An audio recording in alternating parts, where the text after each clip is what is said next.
Assalamualaikum warahmatullahi wabarakatuh. Salam sejahtera bagi kita semua. Pada kesempatan kali ini saya akan menyampaikan aksi nyata saya mengenai topik Merdeka Belajar, yaitu tentang strategi penerapan Merdeka Belajar. Topik Merdeka Mengajar ada 3. Yang pertama, pemahaman gagasan dan prinsip pendidikan berdasarkan pemikiran Ki Hajar Dewantara.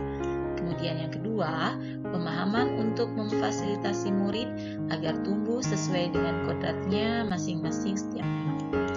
Kemudian yang ketiga, penerapan pembelajaran yang memerdekakan murid.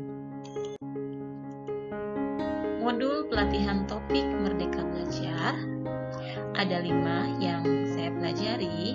Yang pertama, mengenali diri dan perannya sebagai pendidik. Yang kedua, mendidik dan mengajar. Yang ketiga, mendampingi murid dengan utuh dan menyeluruh. Yang keempat, mendidik dan melatih kecerdasan budi pekerti. Dan yang kelima, pendidikan yang mengantarkan keselamatan dan kebahagiaan. Untuk modul pertama, mengenali diri dan perannya sebagai pendidik. Nah, sebagai pendidik tentu saja seharusnya mampu mengenali karakteristik dan kebutuhan murid. Namun ada hal paling mendasar, yaitu kita juga harus memulai dari diri sendiri, yaitu dengan mengenali kekuatan dan kelemahan diri kita. Kemudian di modul 2, mendidik dan mengajar. Kita percaya bahwasanya sekolah dan pendidikan itu merupakan bekal bagi murid dalam mengisi masa depan. Pengajaran itu merupakan suatu cara menyampaikan ilmu dan manfaat hidupnya anak-anak secara lahir maupun batin. Menurut Ki Hajar Dewantara bahwa pendidikan itu adalah sebagai tuntunan. Maka mendidik adalah menuntun segala kodrat yang ada pada murid agar mereka dapat mencapai keselamatan dan kebahagiaan yang setinggi-tingginya. Di modul 3 ada mendampingi murid dengan utuh dan menyeluruh. Pendidikan bergerak dinamis menyesuaikan keadaan yang terus bergerak begitu cepat. Setiap murid pun dilahirkan dengan kodrat alam yang berbeda-beda. Sehingga kita bisa mencegah perubahan zaman dengan cara mendidik dan mengajar. Guru pun harus sesuai dengan perkembangan zaman.